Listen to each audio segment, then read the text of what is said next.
Hi. I wanted to just take a minute to record a quick video to explain for you why I am a financial coach.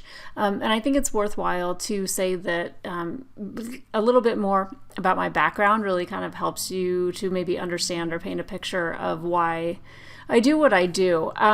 When I was young, like, late teens, early 20s, I will say that I didn't really have a whole lot of really simple, basic financial lessons. I can remember when I first started earning money, probably from like a paper route or something. I can remember my dad taking me to the bank and having me open up a checking account. So, I can remember things like that, right? I'm of the age where they taught us how to fill out a check in high school. Not super relevant to like personal finance, but we learned how to fill out a check. So I didn't really have a lot of good, like, basic framework, foundational, financial lessons being repeated to me in a way that, made it really sink in. So when I went into debt pretty early on, student loans, credit cards, car loans, just take this cash this check at the bank and we'll send you a bunch of money kind of like schemes. Like, I fell for it all, and I was hugely in debt by the time I was 22.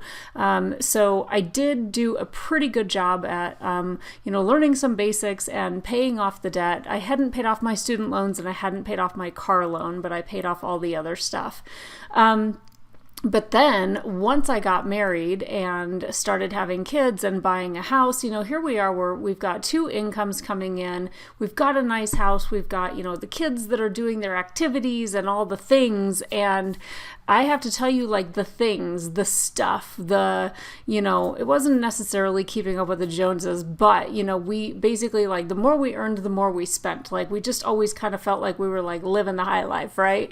And it wasn't really until, like, one day I just sort of had this, like, slap in the face realization. I was already working in the financial counseling industry. I say counseling because it was a slightly different role with a nonprofit, but I was like super struggling just to keep up with payments, and that felt terrible. And I wasn't really telling anyone about it. I was pretty embarrassed about the whole situation. There was a lot about life right then that felt really tough.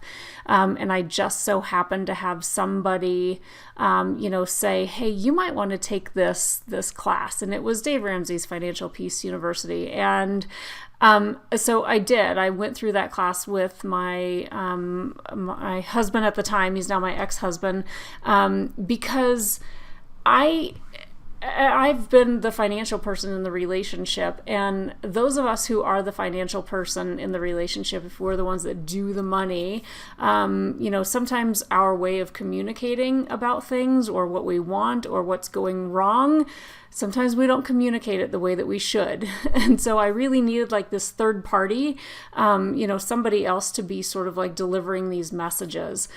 So that was really instrumental in kind of like getting us over the hump. And it did take a very, very long time to pay off the debt. And I will say that because of a lot of different things that happened along the way, and then a subsequent divorce, like, I am fully aware of, we both played a part in that like problem and in that solution, but I am fully well aware that I was not always being a great communicator, right? Like, we bring a lot of emotional stuff with us into these relationships that last, several decades. So one of the reasons now why I really thrive on helping people with their financial situation and help them kind of like alleviate this stress. And it's just, I help people just kind of get real comfortable with what their numbers are. We talk about some of the behaviors that keep them spending maybe more than they, want to be spending. And it's because that's robbing them of their future lifestyle that they want, right? It's not because I say you're overspending. It's because you know that if you keep this up, you're going to have to work for a really long time just to keep up with the past choices that you've already made. And I also know that a lot of times when I am working with couples, the only one person that wants to be in attendance is the money person. And so for all of you that might have, a spouse or significant other partner that is the money person, and you want to maybe just like avoid it, one thing that I would say is that when people do work with me, it's not that I'm so much playing devil's advocate, but I am really trying to help neutralize those conversations ahead of time. So I really like to teach people not only, I can tell you all day long, like how to get out of debt, how to create a budget, how to stick to a budget, how to save for your future. I can teach you all the tools and the spreadsheets and all those things, but when it comes down to it, if your relationship is, not having good quality, productive conversations and money is a cause of stress and you're fighting over it, I can help with those kind of things too, because we really need to just sort of like get back to basics, which is communicating about your values, talking to one another about like the dreams that you have for life, how you're going to accomplish those dreams, and just like connecting with each other really like deeply and intimately on a lot of different topics. Because if the only time that you ever come together and have a hard conversation or a challenging conversation is the one that is about money, well, then that's probably not going to go well. But if you often talk about things in your lives that are, difficult or make you feel, fearful or stressed or sad or alone or, whatever, like naming those emotions and having those conversations is like, it's a really critical piece to this whole landscape of like getting your financial house in order also. So I hope that kind of helps like explain a little bit more about like why I do this work. I do just want to end on this note. I recently met with a financial advisor. We had been in in the same like networking type meeting, and he reached out and said, I'd love to hear more about what it is that you do. And so we connected, and one of the things that I asked him was, what got you into this work? Because he came into this work a little bit later in life, and his response was really just about like needing a career change, right? And needing just a different path. And I just didn't hear anything in that really like spoke to why he loves doing the work or why he loves working with people or why he lights up whenever he gets to help people do this, that, or the other.